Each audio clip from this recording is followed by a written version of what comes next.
الله فلا مضل له ومن يضلل فلا هادي له أشهد أن لا إله إلا الله وحده لا شريك له وأشهد أن محمدا عبده ورسوله قال الله تعالى في كتاب الكريم يا أيها الذين آمنوا اتقوا الله حق تقاته ولا تموتن إلا وأنتم مسلمون أما بعد. Alhamdulillah, para jamaah sekalian rahimani wa rahimakumullah. Pagi hari ini Allah Subhanahu wa taala kembali pertemukan kita dan dikumpulkan dalam satu majelis yang insyaallah mudah-mudahan majelis ini memberikan manfaat kepada kita semua berupa bertambahnya ilmu, pemahaman tentang Al-Quranul Karim, yang mudah-mudahan dengan bertambahnya ilmu kita dan pemahaman kita tentang Al-Quran ini semakin mengarahkan dan memberikan petunjuk kepada kita untuk bisa lebih beribadah dan mendekatkan diri kepada Allah Subhanahu wa taala dengan cara yang diajarkan oleh Allah dan Rasul-Nya. Salawat dan salam senantiasa kita curahkan kepada Nabi kita Muhammad SAW, keluarganya, sahabat-sahabatnya, serta orang-orang yang mengikuti Nabi SAW dengan baik dan benar. Para jemaah sekalian, kita langsung saja ya, karena kita sudah tuntaskan makna ataupun arti daripada ayat yang sudah kita baca. Sekarang kita coba ambil beberapa faedah ya, beberapa pelajaran dari ayat yang sudah kita baca. Di antara pelajaran yang terpenting yang bisa kita ambil dari ayat ini secara umum, secara global begitu ya. Yang pertama adalah bahwasanya agama para nabi itu adalah sesungguhnya wasiat yang paling penting itu adalah wasiat tentang tauhid ya. Wasiat yang paling penting adalah wasiat tentang tauhid. Sebagaimana para nabi semuanya berwasiat tentang tauhid ya. Nabi Ibrahim berwasiat tentang tauhid ya. Nabi Yakub, Nabi Ishak ya, semua berwasiat tentang tauhid. Ini menunjukkan bahwasanya tauhid adalah pesan yang sangat penting ya bagi kita kepada anak keturunan kita, dan juga tauhid bagian paling penting bagi kita ketika kita kemudian terakhir dalam rangka menghadap Allah Subhanahu wa taala ya. Jadi kalimat kita, kalimat tauhid adalah kalimat yang paling penting ketika kita menghadap Allah. Kalimat tauhid juga kalimat yang paling penting yang harus kita ajarkan kepada anak kita atau keturunan kita untuk diwasiatkan ya, karena dua-duanya adalah persoalan yang penting. Sebagaimana semua para nabi mewasiatkan tauhid kepada anak-anaknya ya, termasuk Nabi kita Muhammad SAW. Meskipun tidak secara spesifik seperti tercantum dalam Al-Quranul Karim maupun dalam hadis, namun dalam hadis Nabi SAW tetap beliau kemudian menganjurkan untuk wasiat kepada, bukan hanya kepada keluarganya ya, tapi tentu kepada umatnya tentunya ya. Karena wasiat-wasiat tauhid yang beliau anjurkan tidak hanya untuk keturunannya tapi pada seluruh umatnya. Di antaranya wasiat Nabi ketika kurang lebih 5 hari menjelang wafat beliau, di antara wasiatnya adalah agar kita tidak menjadikan kubur Nabi itu sebagai masjid ya. La tattakhidhu qubur anbiya'i masajid. Janganlah kalian menjadikan kuburku sebagai masjid. Itu 5 hari menjelang kematian Nabi SAW. Namun kemudian diulangi lagi oleh Nabi SAW pas menjelang hari kematian beliau ya. Ketika kemudian beliau sudah mau meninggal, sempat ditutupkan kain kafan ke muka beliau. Kemudian beliau ditarik kembali kain kafan beliau itu karena beliau ingin memberikan pesan sekali lagi, dan pesan terakhirnya diulangi lagi sama beliau. La'natullahil yahud wan nasara ittakhadhu qubur anbiya'ahum masajid. Nabi SAW mengatakan terlaknat orang-orang Yahudi, terlaknat orang-orang Nasrani karena mereka telah menjadikan kuburan nabi-nabi mereka sebagai masjid. Ini juga secara tidak langsung adalah wasiat tauhid ya. Ini secara langsung juga wasiat tauhid agar memurnikan ibadah semata-mata hanya kepada Allah Subhanahu wa taala. Ini adalah wasiat Nabi Shallallahu alaihi wasallam ya. Sehingga kemudian kita tentunya yang mempunyai derajat di bawah para nabi ya lebih mendesak lagi untuk kemudian mewasiatkan kalimat tauhid, mewasiatkan tauhid ini kepada anak-anak keturunan kita ke belakangnya ya. Karena para nabi saja mewasiatkan hal yang demikian, apalagi kita yang bukan para nabi. Sehingga kemudian ini menunjukkan bahwasanya semua para nabi ya, karena para nabi mewasiatkan tauhid kepada anak-anaknya, sehingga kemudian ini menunjukkan bahwasanya semua agama para nabi itu adalah agama tauhid, agama Islam. Tidak ada yang agama Yahudi, tidak ada yang beragama Nasrani ya. Sebagaimana klaimnya orang Yahudi yang mengatakan Nabi Ibrahim, Nabi Ishak, Nabi Yakub itu agama Yahudi. Orang Nasrani juga demikian, mengatakan Nabi Ibrahim juga agamanya Nasrani.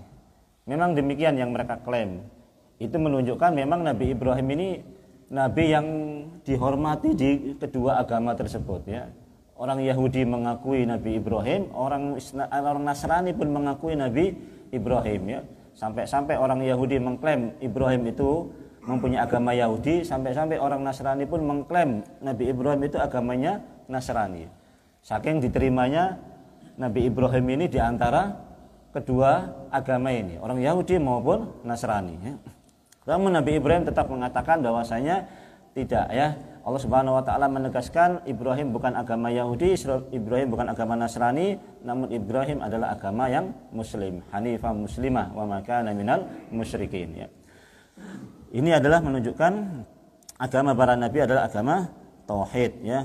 Bagaimana Allah Subhanahu wa taala juga katakan wa ma arsalna min qablika mir rasulin illa nuhi ilaihi annahu la ilaha illa ana fa'budun. Ya, kata Allah Subhanahu wa taala, dan tidaklah kami mengutus sebelum engkau wahai Muhammad seorang rasul kecuali nuhi ilaihi, kecuali kami wahyukan kepadanya illa annahu la ilaha illa ana fa'budun. Tidak ada ilah kecuali aku dan sembahlah aku, kata Allah Subhanahu wa taala. Jadi ini jelas menolak klaim orang-orang Yahudi yang kemarin kita sudah bahas bahwasanya Ibrahim itu agamanya agama Yahudi. Kemudian yang kedua, dari ayat ini juga bisa diambil kesimpulan bahwasanya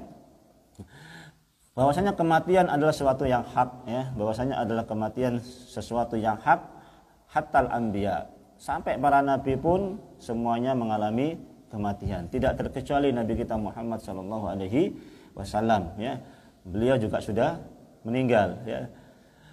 Allah Subhanahu wa taala katakan wa ma Muhammadun illa rasulun qad khalat min qablihi ar-rusul afa immata aw qutila qalabtum ala aqabikum wa lam may yanqalib ala aqibahi fala yadurrullaha syai'a wa sayajzillahu asy-syakirin ya. Allah Subhanahu wa taala mengatakan wa ma Muhammadun illa rasul, tidaklah Muhammad itu kecuali seorang rasul. Afa immata aw qutila qalabtum ala aqabikum, apakah kalau dia kemudian mati atau terbunuh kalian berbalik ke belakang? Wa may yanqalib ala aqibai fala yadurrullaha syai'a. Barang siapa yang berbalik ke belakang setelah kematiannya tidak akan bisa memudaratkan Allah sedikit pun ya. Rasulullah mati ya. Rasulullah pun mati ya.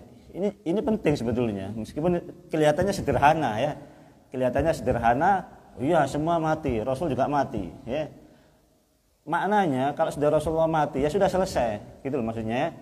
Sudah tidak bisa lagi berbuat sebagaimana ketika beliau masih hidup.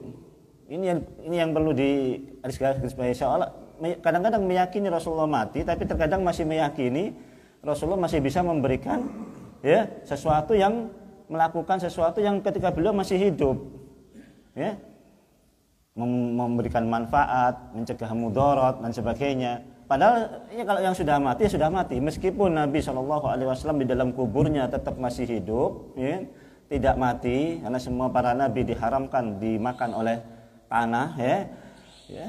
Dan nabi pun semuanya hidup terus beribadah kepada Allah Subhanahu wa taala dalam kubur mereka, tapi ya tetap hukumnya hukum orang mati, bukan orang hidup ya. Jadi tetap nggak bisa keluar kemudian pergi ke sana kemari juga ya nggak bisa, tetap mati seperti bagaimana orang lain juga mati. Cuman bedanya matinya Rasul di dalam kuburnya demikian, begitu ya. Lain dengan manusia biasa. Namun secara hukum mati cuma. Yang tersisa apa? Yang tersisa hanya amal soleh, yang tersisa adalah anak yang soleh, yang tersisa adalah ilmu yang bermanfaat, ya kan? Itulah ya.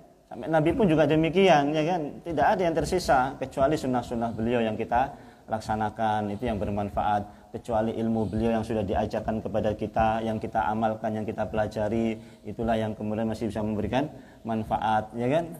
Sebagaimana kita juga meninggal juga demikian, sudah tidak ada lagi manfaat, sudah nggak bisa memberikan apapun kita kecuali amal soleh yang sudah kita lakukan, kecuali anak soleh yang mendoakan kita, kecuali ilmu yang bermanfaat yang kita ajarkan kepada orang lain. Sudah, itu tok yang bisa memberikan manfaat. Selainnya tidak bisa, ya, tidak bisa lagi ngapa-ngapain, ya, kecuali hanya amal-amal tadi itu yang kemudian bisa mengantarkan kita mendapatkan pahala dan seterusnya, ya. Ini yang kemudian bisa kita ambil, ya. Jadi semua para nabi hakikatnya sudah meninggal sampai Nabi SAW pun, dan kita tempatkan beliau yang sudah mati ya sudah mati, bagaimana para nabi yang lain, ya, mati, ya. Kemudian selanjutnya yang bisa boleh kita ambil dari pelajaran adalah bolehnya kita memberikan wasiat inda huduril ajal, ya, ketika datangnya kematian, ya. Bolehnya kita memberikan wasiat ketika memang sudah mau meninggal, ya. Meskipun sebelum-sebelumnya juga boleh, ya, tidak ada masalah sebelum-sebelumnya. Ataupun ketika kita menjelang ajal, sebagaimana ini Nabi Yakub ini juga boleh memberikan wasiat, asal syaratnya dia harus paham dengan apa yang dia wasiatkan, masih sadar posisinya, kondisinya masih sadar ketika dia memberikan wasiat, ya. Jangan sampai pada posisi ketika dia sudah nggak sadar kemudian memberikan wasiat. Nah, ini jelas tidak sah wasiatnya, ya. Sudah dalam kondisi koma kemudian memberikan wasiat, dan dia sendiri kadang-kadang sudah tidak bisa memahami apa yang dia wasiatkan. Kalau kemudian masih sadar dia bisa memberikan wasiat, boleh dia kemudian memberikan wasiat ketika datangnya ajal tersebut, ya. Nah, ini juga persoalan yang penting, ya.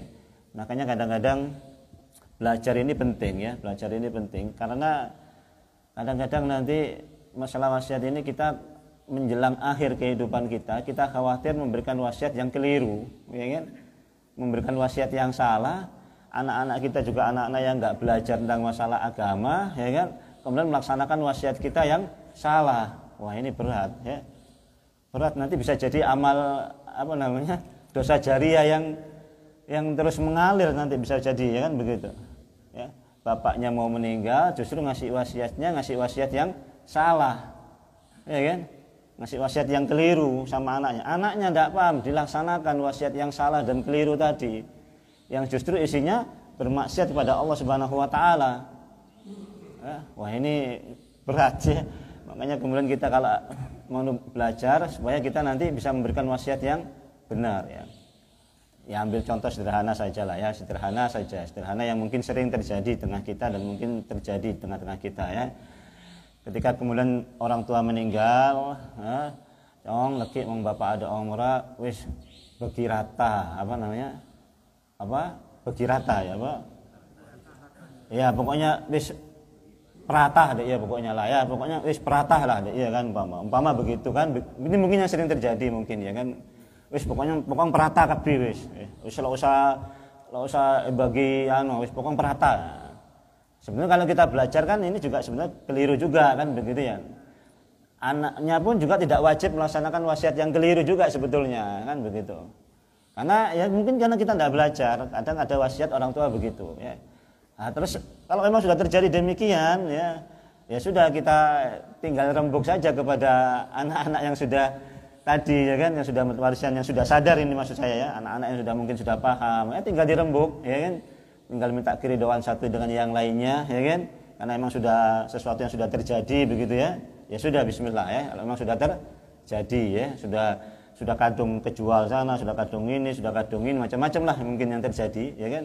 Sehingga kemudian ya mintalah keridhaan, kita rembuk bersama, kita musyawarahkan, sebetulnya itu wasiat yang juga kurang tepat untuk kita laksanakan, ya, dan juga kurang tepat untuk kita wasiatkan ya.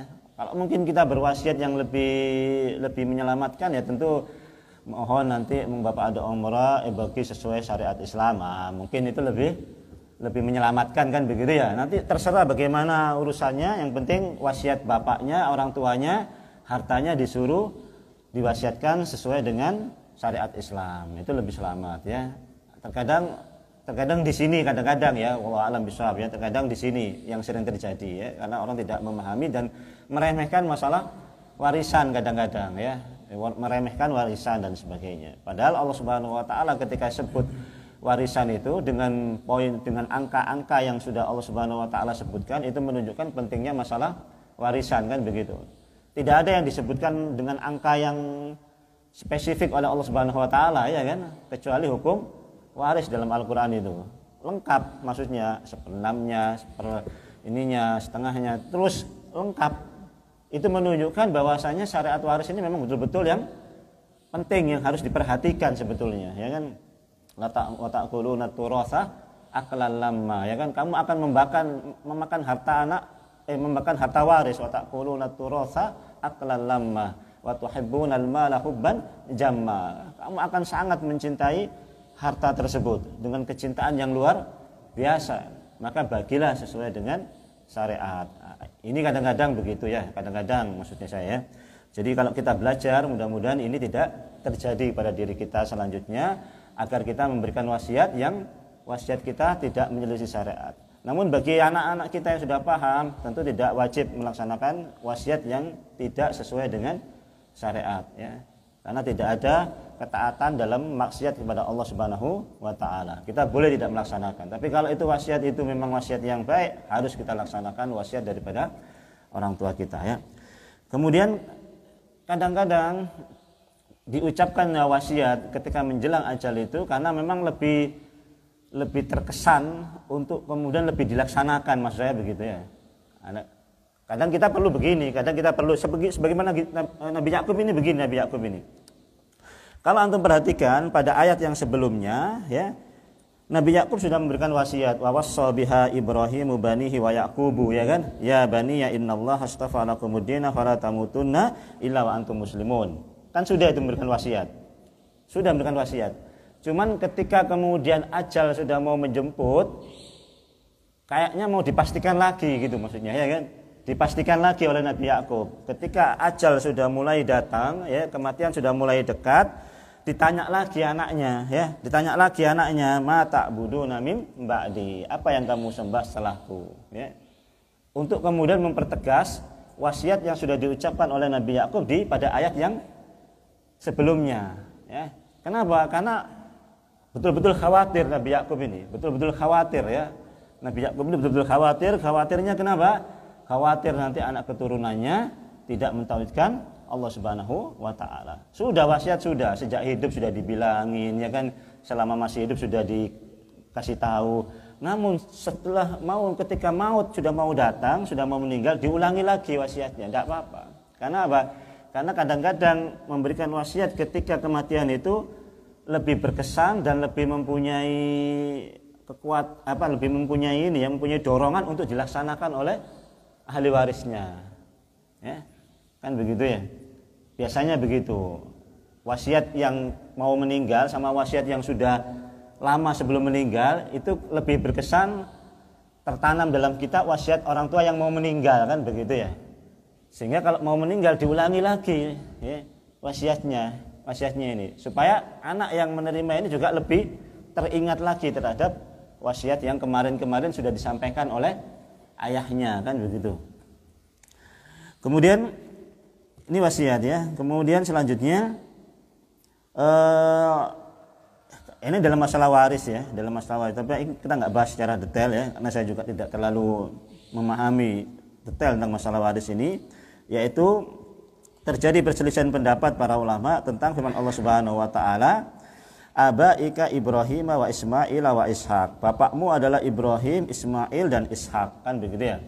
Dan kemarin kita sudah bahas Nabi Ibrahim dimasukkan ke bapak, Nabi Ismail juga dimasukkan ke bapak, Nabi Yakub juga dimasukkan ke bapak, kan begitu ya.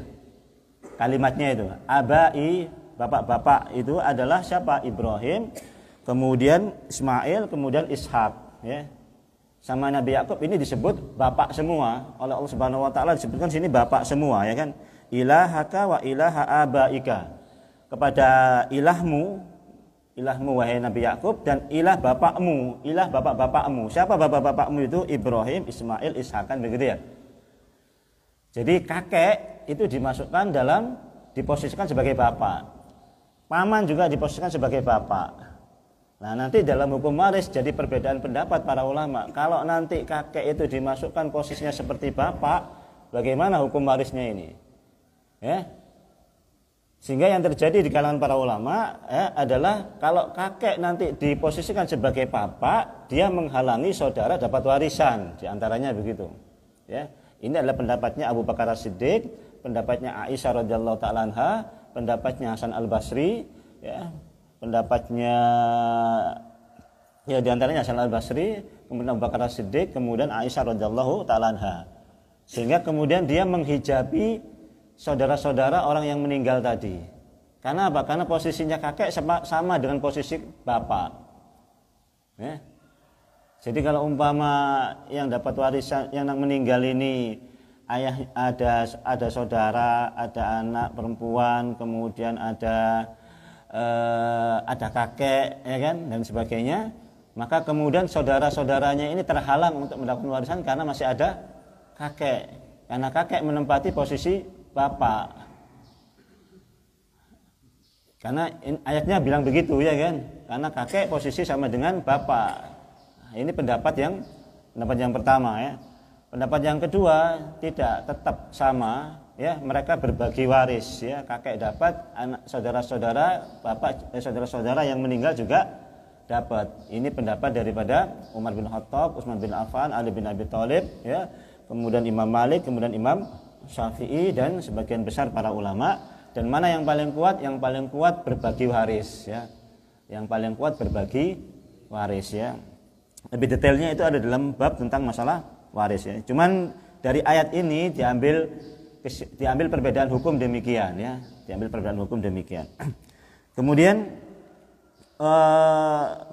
kaidah selanjutnya adalah kita dituntut untuk mengikhlaskan kita beribadah semata-mata hanya kepada Allah Subhanahu wa taala, ya. Pada kalimat wa nahnu lahu muslimun, ya. Ini dituntut kita untuk mengikhlaskan ibadah kita hanya semata-mata pada Allah Subhanahu wa taala. Ayat ini mirip dengan ayat yang bunyinya begini, ayat ini, ya. Ayat ini mirip dengan ayat yang berbunyi walahu aslama man fis samawati wa ma fil ardi tau'an wa karha wa ilaihi turja'un, ya. Walahu aslama man fis samawati wa ma fil ard, ya. Walahu aslama, dan kepadanya lah aslama, telah berserah diri, man fis samawati wa ma fil ard, ya. Apa yang ada di langit dan apa yang ada di bumi, tau'an au karha, baik sukarela maupun terpaksa, ya. Samanya yang pertama begini, sama lahunya didulukan, ya. Lahunya didahulukan. Walahu aslama man fis samawati wa ma fil ard, ya. Berserah, walahu, dan kepadanya lah telah berserah diri langit dan bumi, kan begitu, ya. Sama dengan ini wa nahnu lahu muslimun, ya. Muslimun sama aslama, sama, lahunya didahulukan. Namun kemarin sudah saya jelaskan, ya, kenapa lahunya didahulukan, ya kan. Lahu didahulukan itu yufidul hasr, itu menunjukkan pembatasan, ya. Pembatasan bahwasanya hanya kepadanya lah, begitu maksudnya. Ini sudah saya jelaskan. Ayat ini sama dengan itu. Walahu aslama man fis samawati wa ma fil ard. Kepadanya lah berserah diri segala sesuatu yang ada di langit dan di bumi, tau'an au karha, ya. Baik secara sukarela maupun tersembunyi. Sukarela maupun terpaksa, ya. Sukarela maupun terpaksa. Nah, ada orang-orang yang berserah diri kepada Allah Subhanahu wa taala, baik yang ada yang sukarela maupun terpaksa. Ada enggak seseorang yang kemudian dia berserah diri kepada Allah Subhanahu wa taala terpaksa dan sukarela? Ada yang terpaksa dan ada yang sukarela. Ada? Hah? Ya? Siapa? Hah? Apa kita termasuk? Hah? Hah? Kita termasuk sebetulnya ya. Maksudnya kita termasuk itu dalam artian begini. Tau'an au karhan itu baik sukarela maupun terpaksa, kita tidak punya pilihan ya, atas kehendak Allah Subhanahu wa taala ya. Apa itu? Kematian, musibah ya kan yang menimpa kita. Itu kita mau sukarela maupun terpaksa harus terima ya. Harus terima ya kan. Harus terima seperti itu. Tidak boleh kemudian kita juga enggak terima ya. Meskipun kadang terpaksa ya. Maksudnya kadang-kadang kita enggak terima dengan keadaan itu ya. Ada yang enggak terima dengan keadaan seperti itu ya kan. Ada yang enggak terima dengan keadaan seperti itu, yang kemudian mereka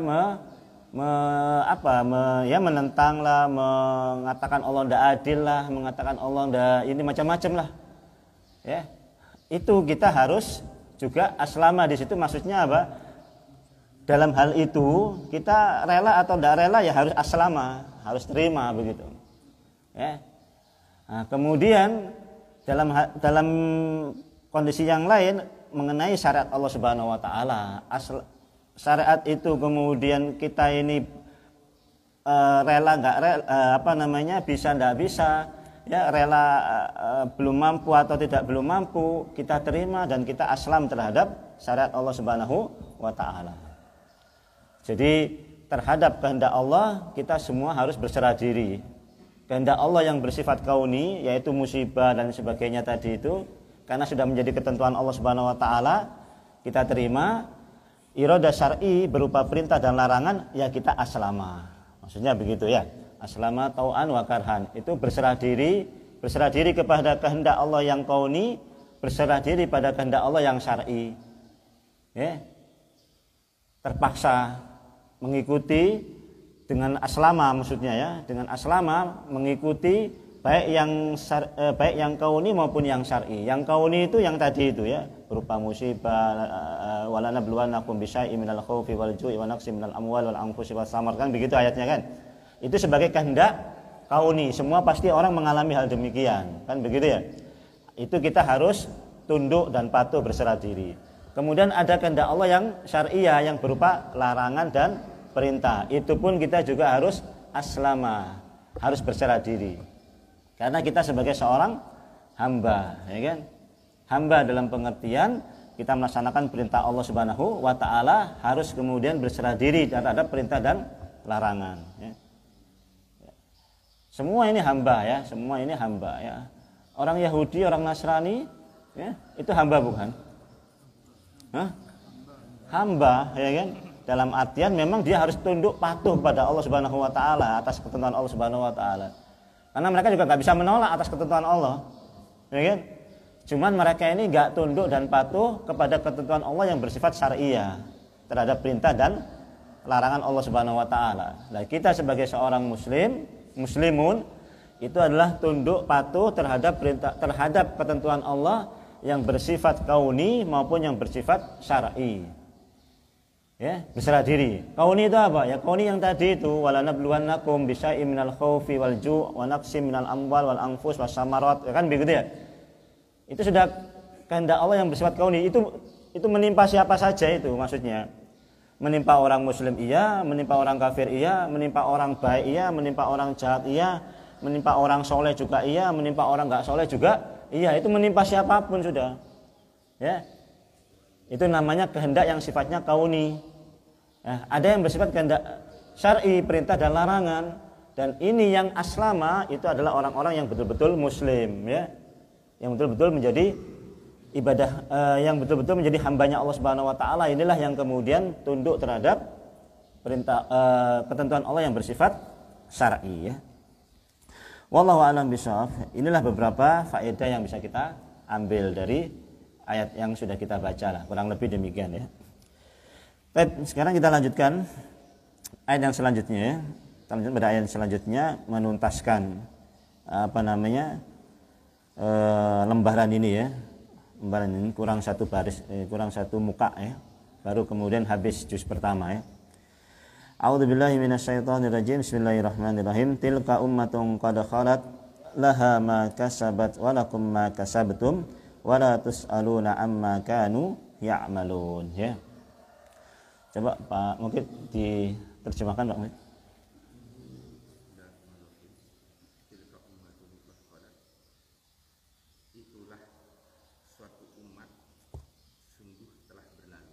Ya. Terus laha makasabat. Terus baginya apa yang telah dia kerjakan. Walakum makasabtum, dan bagi kalian apa yang telah kalian kerjakan. Wala tus'aluna amma kanu ya'malun. ya. Dan tidak kalian ditanya tentang apa yang mereka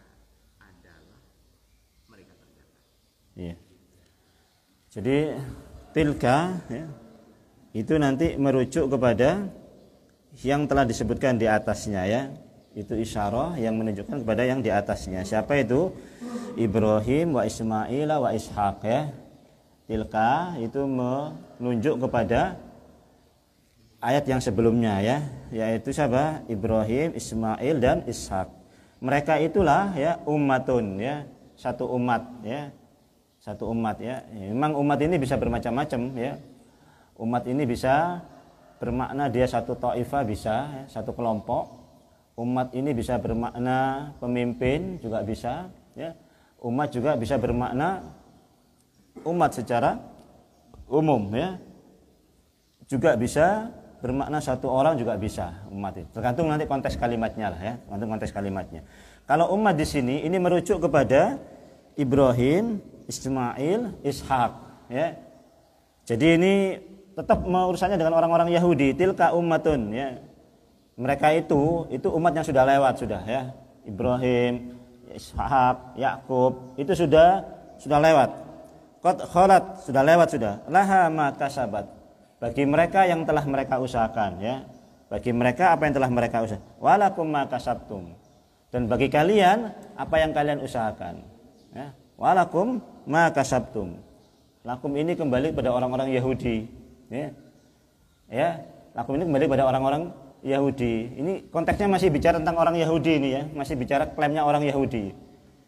Jadi Allah bilang begini, sudah itu umat yang sudah lalu sudah, dan mereka sudah berada di atas agama yang hak. Tilka ummatun qad khalat laha ma kasabat. Bagi mereka apa yang sudah mereka usahakan. Walakum ma kasabtum. Bagi kalian, bagi kamu sekalian orang-orang Yahudi, apa yang telah kamu usahakan. Wala tus'aluna amma kanu ya'malun. Dan tidaklah ya mereka ini ditanya kamu ditanya tentang apa yang mereka telah lakukan ya. Tentang mereka yang telah lakukan ya. Jadi ikhwan rahimakumullah, satu hal saja yang bisa kita ambil dulu ya, belum nanti kita pertemuan yang akan datang kita lebih detailkan lagi ya. Secara sekilas begini, ini hal yang penting. Tilka ummatun qad khalat, itu mereka itulah para umat yang sudah lewat sudah ya. Nabi Yakub, Nabi Ibrahim, Nabi Ismail itu sudah lewat. Qad khalat telah berlalu bagi mereka, laha ma kasabat, bagi mereka apa yang sudah mereka usahakan, walakum ma kasabtum, dan bagi kalian nanti apa yang kalian usahakan ya. Mereka sudah dapat apa yang mereka usahakan, kalian nanti juga akan dapatkan apa yang kalian usahakan ya. Sekilas ayat ini kalau kita mau teliti menunjukkan satu amal perbuatan ya yang banyak dilakukan oleh kebanyakan manusia, dan itu perbuatan yang salah dan bahkan perbuatan yang keliru, dan bahkan kemudian bisa menyebabkan seseorang itu tergelincir ya.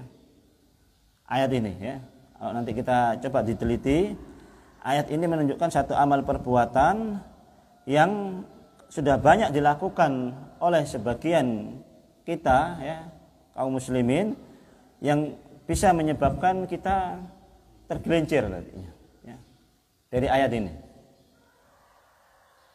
Bagi mereka sudah yang mereka usahakan, bagi kamu nanti apa yang kamu usahakan. Ya, paham ya? Bagi mereka apa yang sudah kamu usahakan, bagi kamu nanti apa yang kamu usahakan. Kira-kira apa pelajaran di sini ini? Secara sekilas ini ya. Kira-kira ada perbuatan apa kira-kira kok sampai Allah mengatakan bagi mereka apa yang sudah mereka kerjakan, bagi kamu sekalian apa yang kamu kerjakan. Paham ya? Kan ini kayaknya ada sesuatu yang diingatkan oleh Allah Subhanahu wa taala, kan begitu ya? Ada satu perbuatan yang diingatkan oleh Allah Subhanahu wa taala dengan kalimat bagi mereka yang telah mereka usahakan, bagi kamu apa yang kamu usahakan. Kira-kira perbuatan apa yang diingatkan oleh Allah Subhanahu wa taala dengan ayat ini kira-kira? Kan begitu toh? Kalau kita mau merenung nih, ya, kalau kita mau tadabbur ya kan? Kok Allah Subhanahu wa taala bilang bagi mereka apa yang telah mereka kerjakan, bagi kamu apa yang kamu kerjakan itulah yang kamu akan mendapatkan. Sederhana sebenarnya, kelihatan sebetulnya ya. Sebetulnya kelihatan. Bagi mereka apa yang telah mereka kerjakan, bagi kamu apa yang akan kamu kerjakan. Kelihatan enggak? Kira-kira amalan apa yang mau diingatkan oleh Allah Subhanahu wa taala ini? Apa kira-kira? Apa kira-kira? Kelihatan banget kan ini. Bagi mereka apa yang mereka usahakan, bagi kamu apa yang kamu usahakan. Kelihatan. Kira-kira amalan apa yang kira-kira mau diingatkan oleh Allah Subhanahu wa taala di sini ini? Ini banyak terjadi nih tengah-tengah kita ini ya. Nanti kita bahas ini selanjutnya ya. Cuman kita mau ulik. Apa kira-kira? Tentang ibadah apa kira-kira yang mau diingatkan oleh Allah Subhanahu wa taala di sini apa kira-kira? Apa maksudnya kira-kira apa maksudnya? Mau diingatkan ini apa? Tentang agama apa maksudnya? Tentang wasiatnya ini Nabi. Tentang wasiatnya. Nabi Ibrahim dan Ismail. Iya, apa kira-kira isi anunya? Wasiatnya. Kira-kira. Ya wasiatnya itu supaya beribadah kepada Allah dan tidak kepada yang lain dari Allah. Gitu, ya. Bagi mereka apa yang telah mereka kerjakan, bagi kalian apa yang kamu kerjakan nantinya. Kira-kira apa ini perbuatan apa yang sampai Allah mengingatkan demikian ini?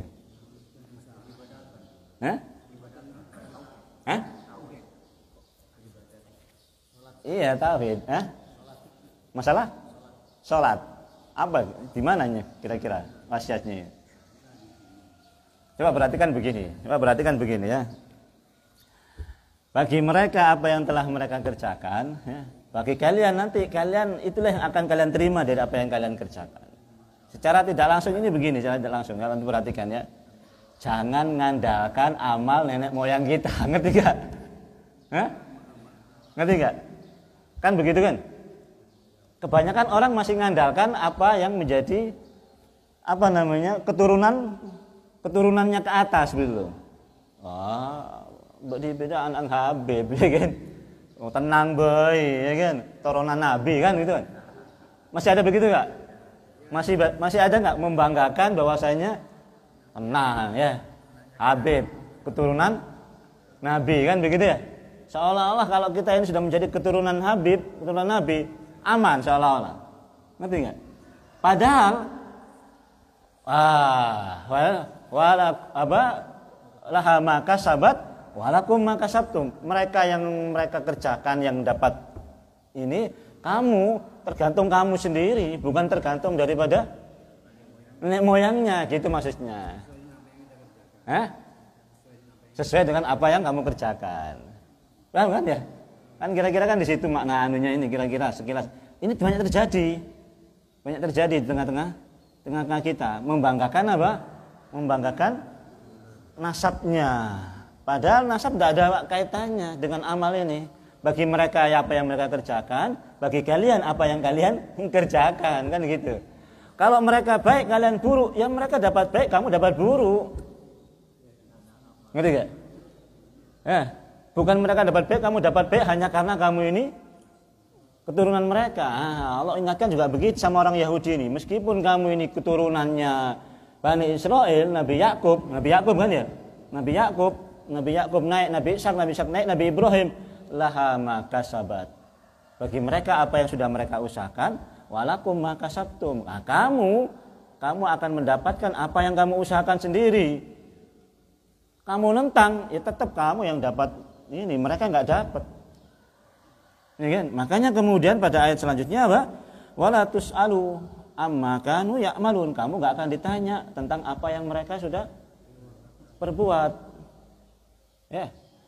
Kamu enggak ditanya tentang apa yang mereka sudah perbuat. Nah, terus kalau mereka ditanya enggak apa yang telah mereka perbuat untuk yang telah dilakukan oleh kita? Kita tidak ditanya oleh orang yang sudah mendahului kita. Terus kalau umpama ditanya, apakah mereka ditanya tentang apa yang diperbuat oleh orang setelahnya? Kalau di sini kan kamu nggak akan ditanya tentang apa yang telah mereka lakukan, kan gitu. Nah, kira-kira mereka itu yang sudah lewat ditanya nggak tentang apa yang kita lakukan?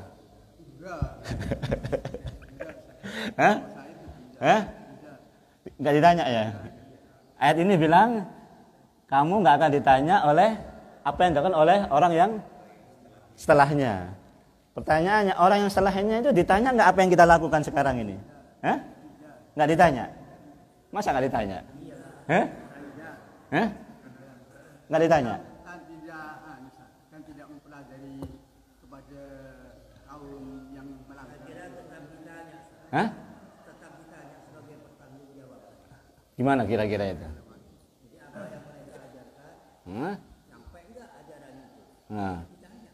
Ditanya ya. Tapi mereka yang sudah lewat ditanya juga tentang apa yang kita lakukan. Ini dua-duanya ditanya berarti ya. Iya. Kira-kira saya mau tanya ya, maksudnya terhadap anak-anak atau keturunan kita yang kemudian dia ini melanggar perintah Allah, mereka ini kemudian tidak mentaatkan Allah, mereka ini melanggar hal-hal yang diharamkan oleh Allah Subhanahu wa taala. Kita sebagai orang tua yang sudah lalu ini ditanya apa enggak oleh Allah Subhanahu wa taala? Ditanya kalau orang tuanya itu enggak bertanggung jawab sama anak pertamanya. Nah, berarti kita kan ditanya juga nanti di akhirat gitu kan? Lah iya. Berarti pertanyaannya kita juga akan ditanya juga, ya kan? Meskipun kita sudah meninggal. Makanya kemudian hati-hati dengan apa yang kita kerjakan setelahnya nanti ke bawah. Bisa jadi keturunan kita yang ke bawah itu nanti kalau melaksanakan sesuatu ditanya dia nanti. Kita yang ditanya juga, maksudnya kita ditanya. Ini kok bisa begini nih anunya? Jangan-jangan kamu enggak ngajarkan apa yang sebenarnya yang telah kamu terima, kan begitu ya. Sejadi demikian ya. Di data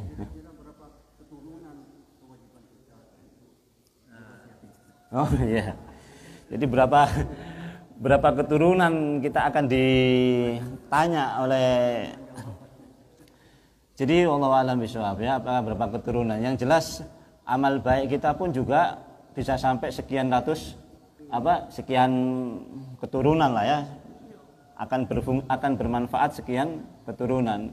Dan kejelekan kita pun kalau kemudian itu terus dilaksanakan ke bawah, kemudian dilaksanakan lagi ke bawah, terus dilaksanakan ke bawah, sebelum kita kemudian bertobat, bisa jadi terus menerus akan menerima pertanggungjawaban dosa yang kita kerjakan ketika kita melakukan dosa jariah yang kita tinggalkan untuk anak keturunan kita ke depannya.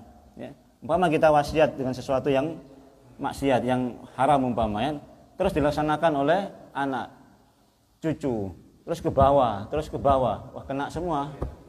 Iya, kena semua. Kecuali kalau sudah tobat, insya Allah enggak ya. Kecuali kalau di bawahnya itu kemudian ada yang kemudian sadar, bertobat, mendoakan orang tuanya, memintakan ampun pada orang, jadi anak soleh, sekian keturunan ke bawah, insya Allah kita diampuni oleh Allah Subhanahu wa taala, ya kan? Nah, itulah pentingnya kita belajar dan mengajarkan anak-anak kita dan menyuruh anak-anak kita untuk jadi orang soleh ya.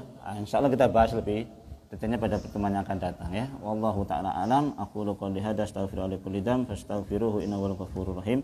Subhanakallahumma bihamdika asyhadu an la ilaha illa anta astaghfiruka wa atubu ilaik. Assalamualaikum warahmatullahi wabarakatuh.